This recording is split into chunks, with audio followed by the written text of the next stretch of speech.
Namaste everyone, welcome to second BSc Physics class. Today we will start a new chapter, that is atoms. Right? Hope you have revised that electric field and charges, because it is very much needed here in all derivations. Right? Hope you have seen that, at least up to Coulomb's inverse square law. So namaste everyone, hope you are doing well. So how is the atom structure discovered? Nowadays we know that atom is having a model like a planetary model in which the sun is at the center and all the planets are revolving around the sun, and similarly atom is also designed, and it will have a central nucleus and electrons are revolving around the nucleus. How this was discovered? Initially when a metal or a coil is heated, in the olden days when scientists were doing the experiment with the heated coil, electrons used to come out, but they didn't name it as electron, and it was named as a cathode ray. And when that beam of electrons is made to hit some photographic plate used to show the light. So that is because electrons go and hit the photographic plate, and electrons in the photographic plate absorb this energy of the moving electrons, and they emit that energy in the form of light. So energy of moving electrons were absorbed by the electrons in the material, and they get the energy, they go to the higher energy state, and they release that energy in the form of a light. It is like a barter system, right? In barter system, what do? We give something like rice or anything, and we take another one. Suppose one country is very good in, very expert in preparing clothes, different types of varieties of clothes, and if we are good in agriculture, so we will give wheat and we will purchase cloth. So like this, that is barter system, no money, right? Similarly, the kinetic energy electron, when the electron moves with very high kinetic energy, it has some velocity, it has some kinetic energy hidden within it. So it donates its kinetic energy. But electrons inside the material, that the target where we hit the electron, they don't have that energy. So they absorb that energy from the kinetic energy from the moving electron. Moving electron loses all its kinetic energy. So this electron gains that energy, and that when it gives it back in the form of light. So kinetic energy is converted in the form of electromagnetic radiation. So that photographic plate, when it receives the high kinetic energy electrons, it used to give light. So scientists used to see this phenomenon when a metal is heated. Electrons used to come out, but they didn't know that it is electron. They just thought that there should be some particles coming out of this heated coil and the cathode. So when it emitted electrons, when it falls on a photographic plate, it started emitting light. So that should be some particles within the material. That's what the conclusion made.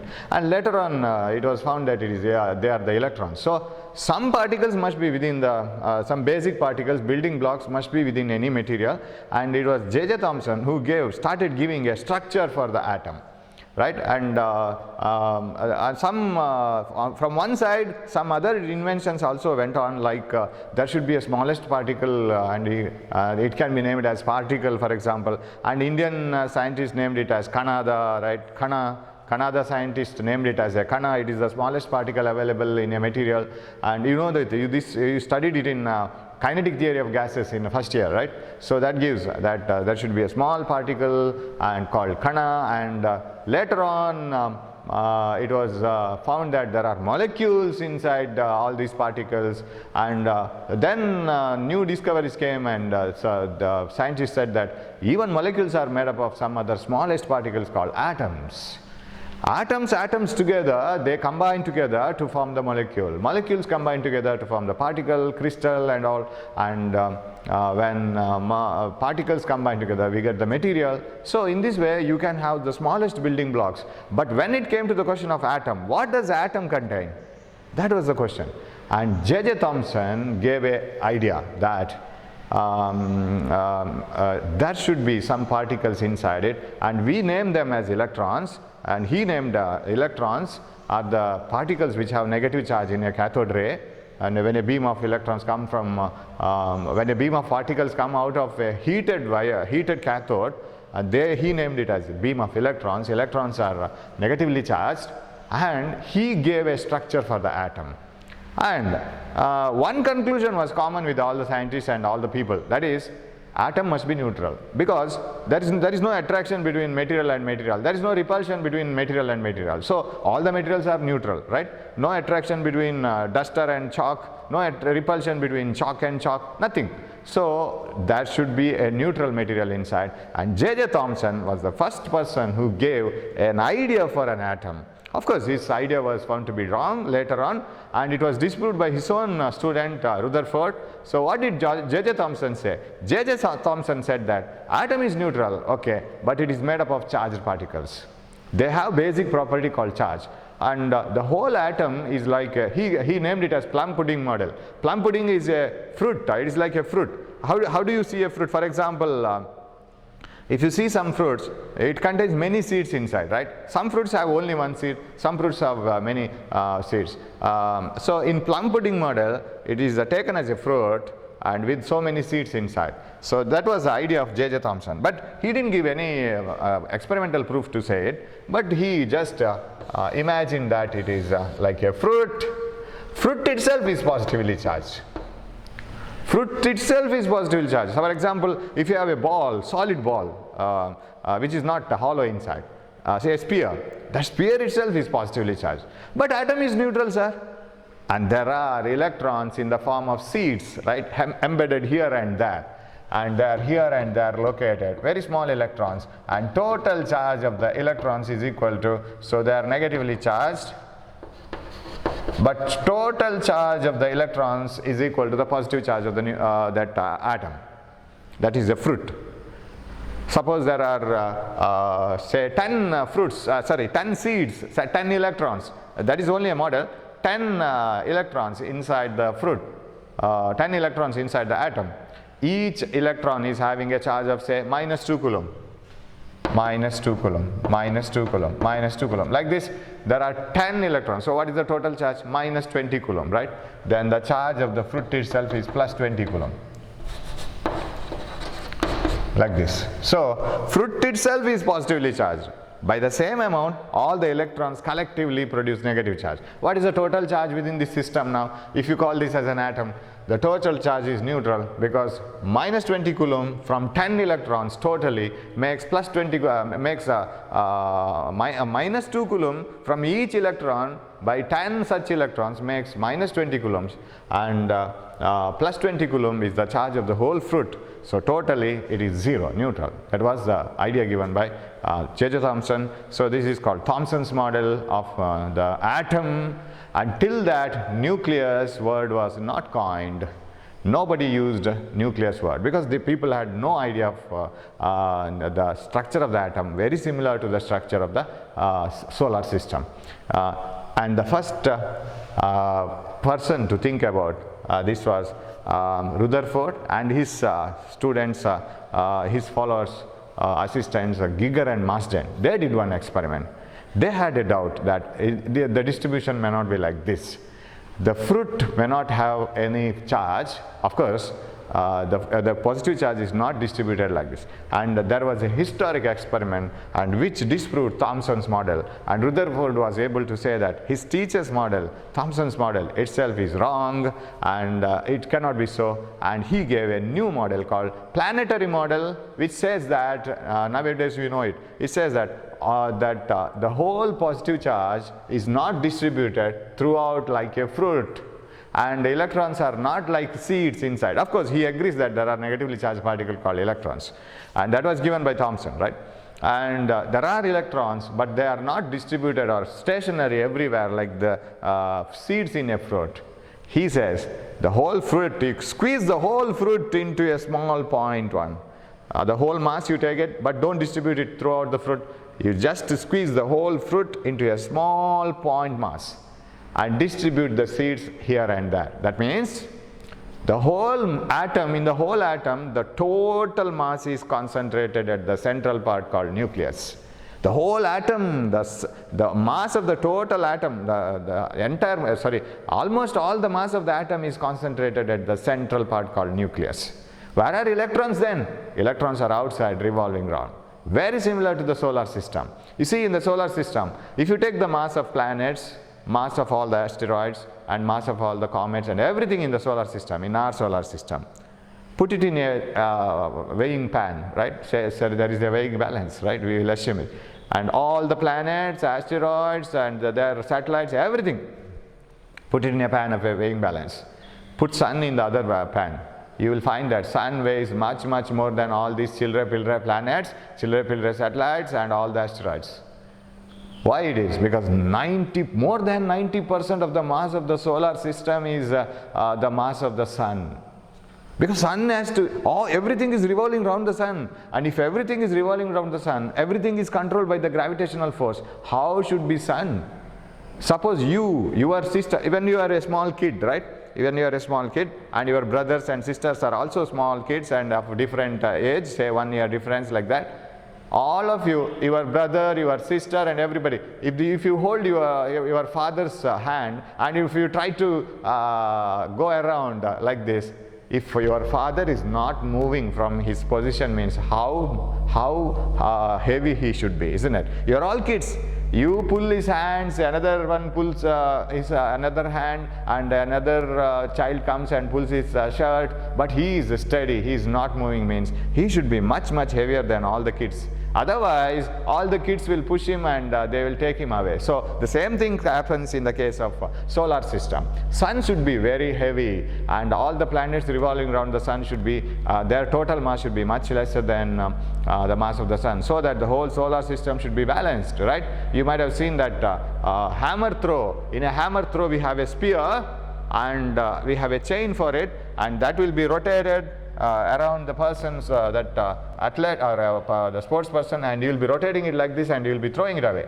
So here is a chain, and here is a spear with a hook, and here is a handle for it, and he will be taking it and rotating it and rotating it and rotating it and throwing it away. One who throws it to a farthest distance will be the first.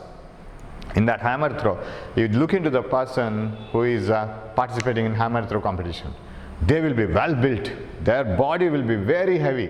So they are not supposed to have a lean body like Usain Bolt, who is an athlete participating in 100-meter competition. No, here they will be heavy, well built, and they are trying to increase their mass, because with their heavy mass, if they turn that hammer, and they will be steady, and hammer will not be making them to rotate. Otherwise it will happen so, right? If you are a very lean person and taking a very large hammer and trying to rotate it with the difficulty, and once the hammer rotates the first round, in the second round you will be rotating around the hammer, you will be thrown away. So you should be built very heavy. So 90% of the mass of the solar system is in the sun.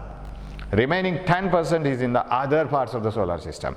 Similarly, Rutherford came to the conclusion that the 90% of the mass of the atom should be concentrated at a single point, and that is called nucleus, and he is the first person who coined the word nucleus, and the nucleus word is given, and that is the central part of the atom where 90% of the mass is concentrated, and remaining these children electrons with lesser mass are revolving around the nucleus.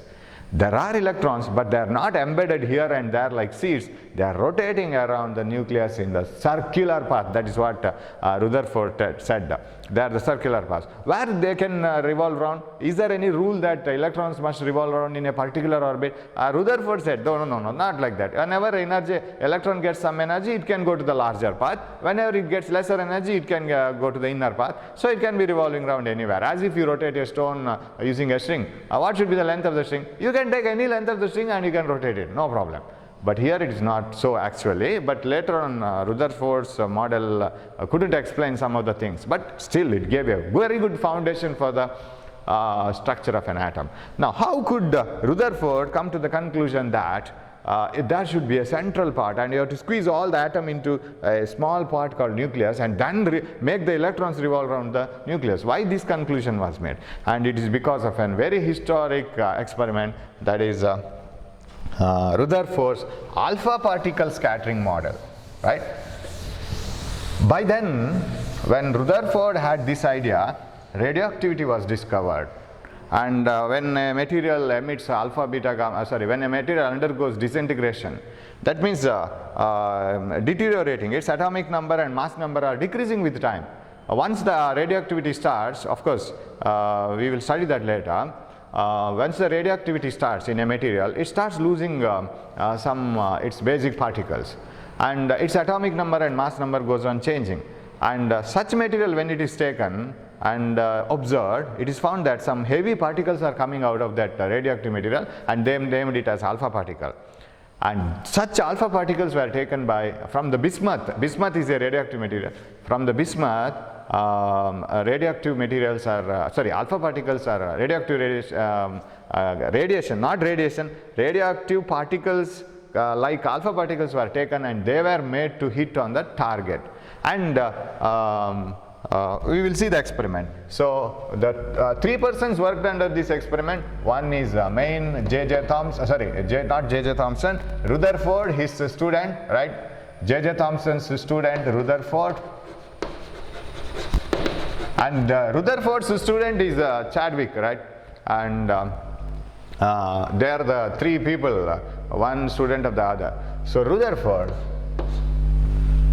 okay, James Chadwick, his student, and Thomson, his teacher, right? Okay, we will see that. Rutherford and Geiger and Marsden.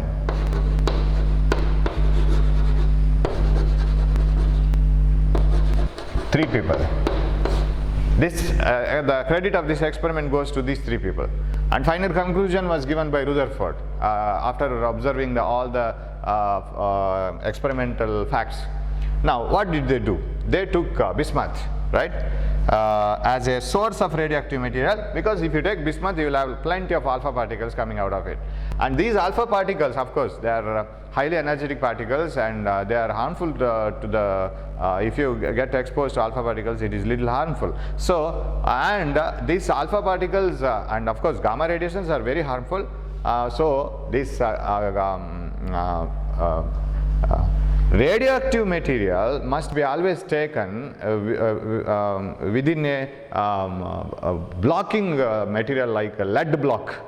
Lead block blocks some of the radiations, harmful radiations from the radioactive material. So you have to block it first. Only in a particular direction the required radiation has to be allowed to come out, otherwise it is very hazardous. Always radioactive materials, we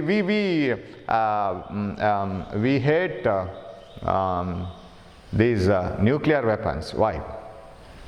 Of course, in the olden days people used to fight with the sword, arrow and all, right? Nowadays we have nuclear weapons, but people hate nuclear weapons. Why? Because once the nuclear explosion occurs, large amount of heat energy, sound energy, light energy, kinetic energy of these small particles, everything will be released, and they destroy everything. Okay, whatever is destroyed, gone. But whatever the remainings of the nuclear bomb or nuclear weapon is available in the space, that place where it is blasted, they are very, very hazardous. They keep on emitting hazardous radiations like alpha, beta, gamma radiations. And these gamma radiations are very harmful, even beta radiations are also harmful. And if after the explosion also for many years, if the people go there, they will be exposed to the gamma radiations, and that creates lot of problems in their health, and it creates or it produces lots of diseases, and that is also dangerous. Okay, second impact. Third impact, suppose a person gets cancer or something from gamma radiations, or if some property of his nucleus is changed or cells are changed, and that genetic change will be brought to his children. It will be carried throughout his offsprings. So it is not only harmful at that moment, it is harmful in the later stages also, it is harmful in the next generation also. That's why we hate it. So the radioactive material must be taken in a particular chamber, and only harmful radiations must be blocked. Okay, we will take bismuth and we will keep it in front of lead blocks. Why lead blocks, sir? Lead blocks, they are very heavy and they block all the radiations going in all the directions. It allows the radiations going only in particular direction. So make a hole in the lead block. So this is the lead block. Okay, let the alpha particles move like this. So here is the source, that is bismuth. and let they fall on a gold sheet. Gold is highly malleable. Suppose you want a very, very thin sheet, better you prefer gold. Why? Gold can be made into very thin sheet, but still it is stronger. It is malleable. Even if you bend it, it doesn't break. So here is a gold sheet, and it is made to fall on the gold sheet. Yes. This is very, very important experiment. As far as exam is concerned, its conclusions are important. Okay. This is the gold sheet. So I'll name it gold sheet. How much thick?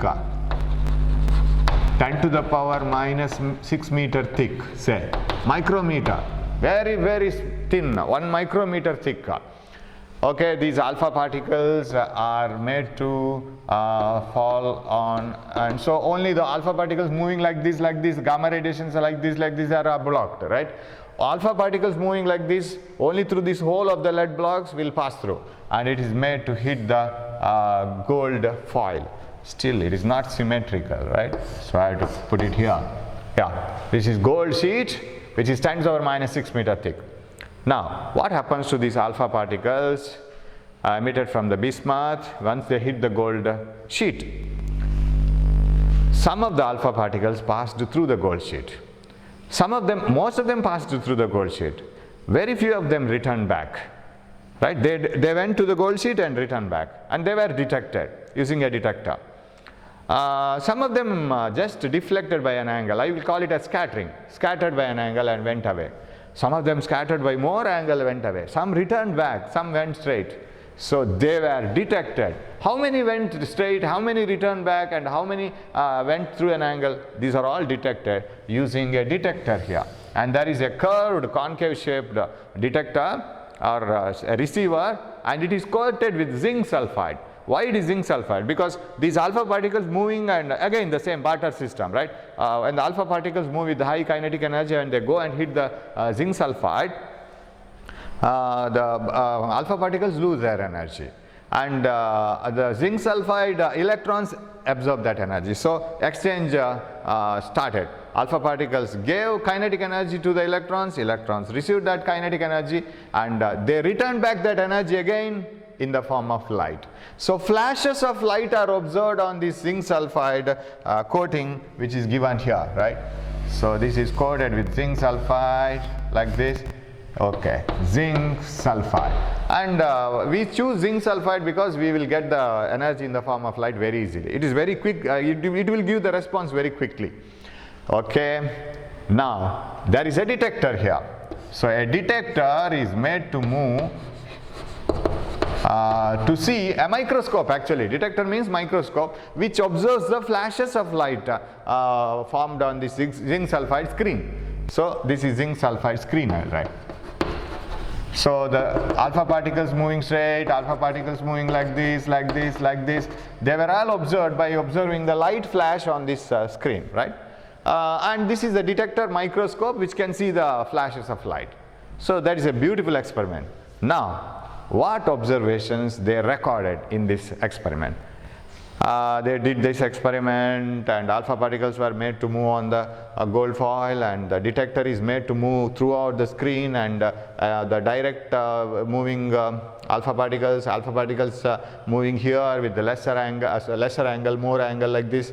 Depending on the flash of light observed in these paths, they were able to detect how many alpha particles went back like this. Some of the alpha particles went back. How many alpha particles they went with some angle like this, more angle like this, and a graph was drawn. That was the first conclusion. They made some observations here. How many number of alpha particles are received? That depends on how much amount of flash of light is observed in the microscope. If you observe more flash of light here, it does mean that many alpha particles are received in this position. So number of alpha particles received versus angle of scattering. See, some experiment, how do they change the approach of the physics itself, approach of the science itself? Thomson gave a plum pudding model, right, which says that the whole atom is positive, if the whole ball is positive, within that there are electrons like seeds. But this gives you an entire different idea. When this graph was drawn, the nature of the graph was found to be like this. What do you mean by that? For smaller angles of scattering, that means the alpha particles which move almost like this, like this, like this, like this. For small angles of scattering, if you come here, the number of alpha particles is much, much more. Is it not so? For example, if I 0 degree, 10 degree, 20, 30, 40, 50, 60, 70, 80, 90 like this if I draw. For 10 degree angle of scattering, that alpha particle which went like this and bent very little, that alpha particle which went like this and bent very little, or the alpha particle which has bent very much more, some alpha particles going like this, some alpha particles returning back, more angle, 180 degree, returning back means 180 degree. If you search for less angles, you will find that the number of alpha particles is more. If you search for more angle, you will find that the number of alpha particle is less, correct? Can you study that? Suppose you go for 90, 100, 100 and 180 like this, number of alpha particles will become lesser and lesser. Alpha particles scattered at a lesser angle are found, number of alpha particles scattered at lesser angle are found to be more. Alpha particles scattered at more angles is found to be very, very less. That means more alpha particles are found to be scattered at lesser angles. And it is found that 1 in 8,000 alpha particles, 1 in 8,000 almost. That means if you take 8,000 alpha particles, among them only one was found to be returning back like this. Scattered at very large angle, 180 degree. That alpha particle going like this and coming back like this. 1 in 8,000 alpha particles were found to be scattered at how much angle? 180 degrees. Very less. So from this, Rutherford was able to conclude that Thompson's model is completely wrong.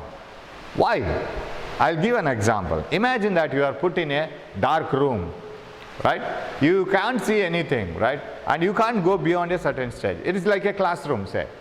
It is dark room and nothing can be seen. You are given so many balls, colored balls, balls which are immersed in paint, right? If you throw it to the wall, you can have a mark on the wall, right? Imagine that there is a spear suspended at the in front of the blackboard or whiteboard. We will say it is a whiteboard. A ball is suspended on the in front of the whiteboard. You can't see that ball at all. It's a heavy spear, say. So here is the whiteboard, and here is the heavy spear, and you are standing here, and you can't go beyond this, right? Okay. This is a very heavy sphere suspended, and this is it is very dark, and here are balls with you which are immersed in color, say white color. In white paint the balls are immersed and the heavy sphere is suspended. Next day morning, of course, you will get light, and now it is totally dark. It is 12 o'clock night and there is nothing, no power. Tomorrow morning you have to, and tomorrow morning somebody will come and take away this sphere, right? Before you get up, somebody will take the spear. So you may not be able to see the spear. But tomorrow morning you have to say that whether the spear was smaller, whether the spear was larger, and whether the spear was having so much of radius and all. But you are given balls. What you can do? At night, in the darkness, simply throw away the balls. Throw away the balls. When the balls are thrown away, you can see this, I think, right? If you can't see this, you can't do this experiment at all. Yes, you can see this. Simply start throwing the balls towards the whiteboard. Keep on throwing. Imagine that you are given so many number of balls. Throw balls on all the directions, and tomorrow morning get up. You don't see the spear at all, but you can have the whiteboard, right? On the whiteboard, if you have thrown a ball directly like this, there is no mark in this region. And all the other points will have marks where there is no board, right? Where there is no spear. Suppose the spear is kept here. When you throw the ball from other side and when it hits the spear, it returns back. And if one ball, colored ball or ball immersed in paint, if it hits the spear by the side, it goes and makes a mark on the whiteboard here.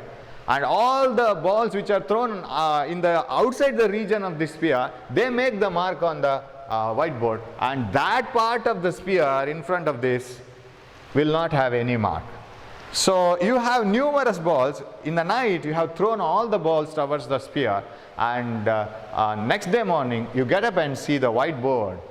Wherever you have marks, definitely in the directly opposite to that positions where you have marks, there is no sphere, and wherever you don't have mark, definitely directly opposite to this, there was a sphere.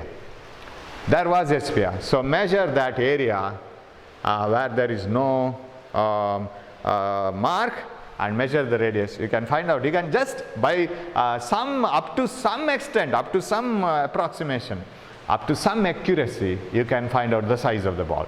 If I do the same experiment tomorrow, you are given with so many number of balls, you are put in the dark room, board is ready, whiteboard is ready, clear board, and you are given with so many balls.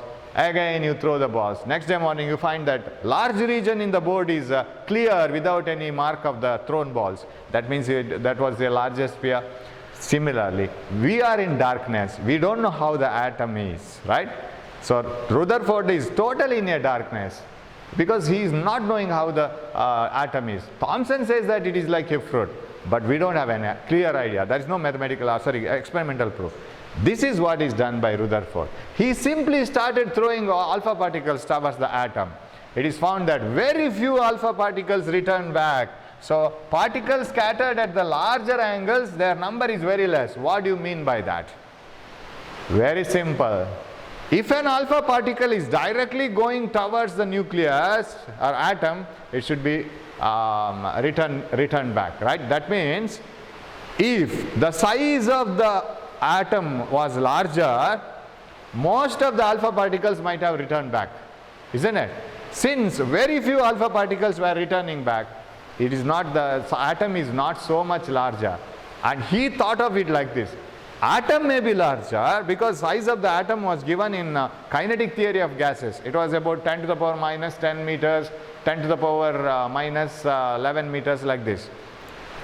The size of the atom is larger. That means in the atom, he concluded that most of the space must be empty, as if in the solar system. Our solar system is so large, it starts from Sun, it goes up to Neptune, Pluto, and even after that some asteroids or something, right? It's a very huge solar system. But remember that most of the space in the solar system is empty, isn't it? In the same way, since only few alpha particles return back, in the atom, almost most of the mass must be concentrated at a smallest part, and that part is named as nucleus.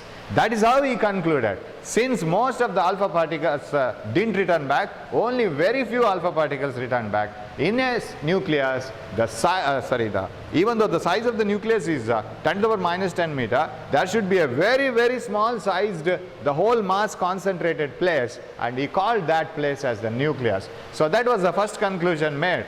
In an atom, almost all the mass is concentrated in a central part called nucleus. It is as if you have a heavy marble, you just paste some cotton around the marble like this. If you have a marble, where do I write it? If you have a heavy marble like this, marble is heavy, and you just paste some cotton around it like this. Now the whole structure looks very larger, but where is the mass? Mass is concentrated at the center. Marble is very heavy. What about cotton? Cotton is very lighter, right? The whole system appears to be larger, but whole mass is concentrated at the center. So in an atom, almost all the mass is concentrated in the central part called nucleus. And where may be the electrons? Electrons may be revolving around the nucleus in definite orbits. And how do they revolve around? What is the centripetal force? And all those answers were given by Rutherford later. But we will concentrate on this experiment itself. One more conclusion was made by, of course this is not over, I will have to talk more about this in the next class also. This is just an introduction for the experiment. Okay. Giger, Marsden and Rutherford. Of course I have to draw that graph again.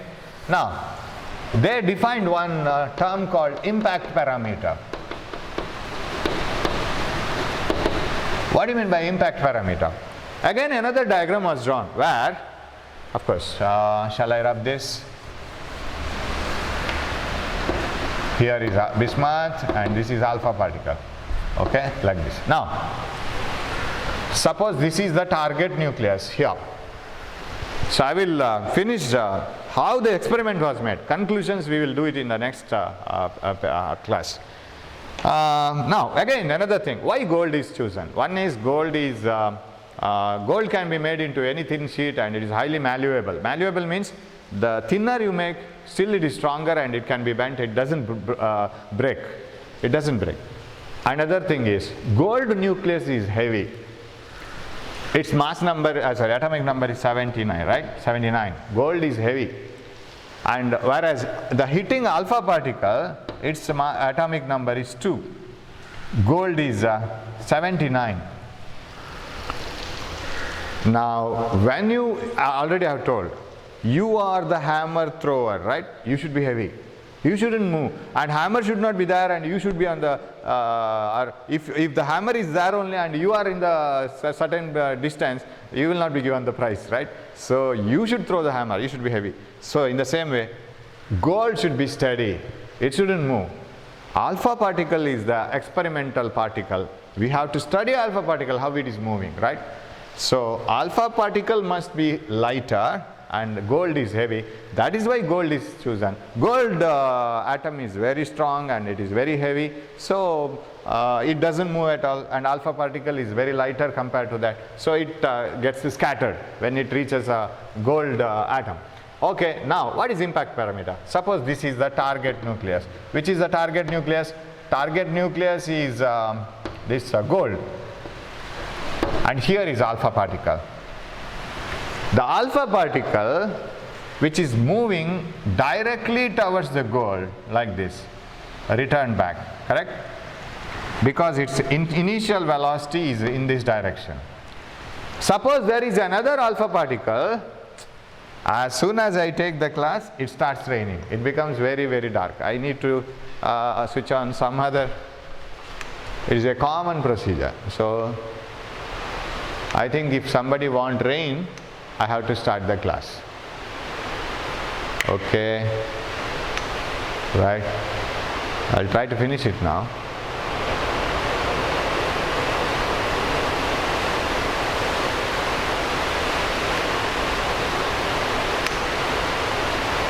Yeah.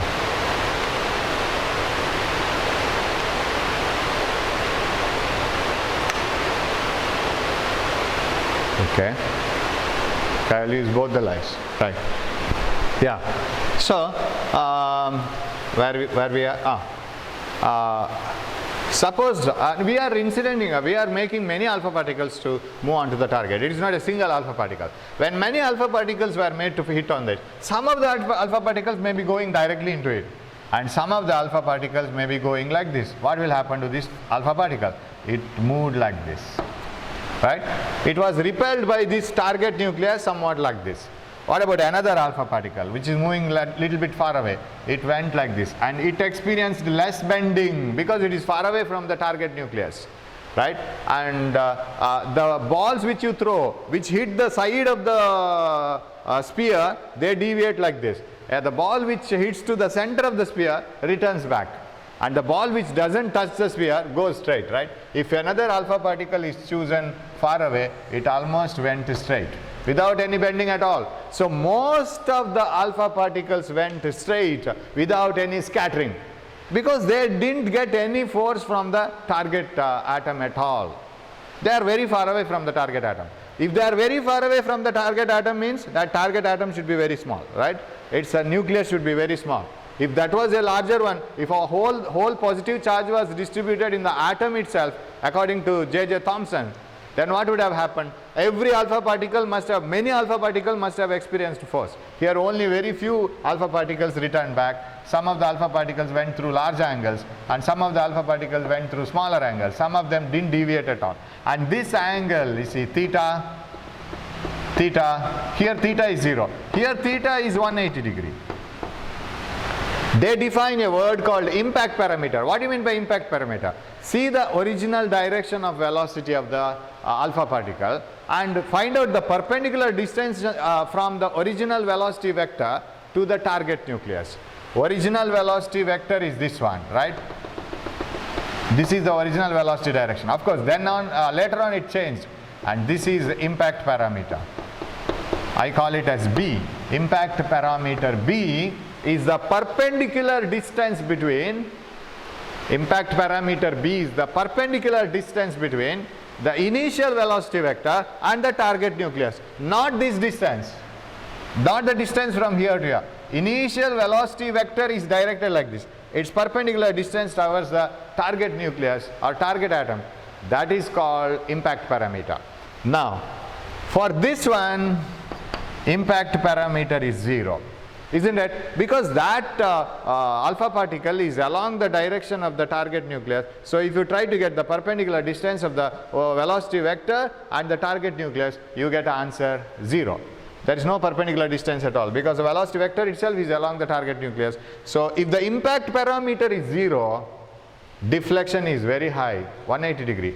If the impact parameter is more and more, deflection will be lesser and lesser. Here you see, the impact parameter is more. Impact parameter is more. The perpendicular distance between the initial velocity and the target nucleus more. More the impact parameter, lesser will be the deflection of the alpha particle, and lesser the impact parameter, more will be the deflection. For impact parameter 0, the deflection was found to be 180 degree, and so these conclusions were made, and they were observed in the experiment. And what conclusions they draw in the whole experiment, we will see it in the next class, because my time is over, and my camera is getting ready for the second file, then it becomes a problem. Okay, we will continue it in the next class. Till then, I will send you the notes and keep reading the notes. Of course, many of the things you can follow it from the notes itself here, but you can watch my video for minute things. We will meet in the next class. Thanks for watching my video. Thank you.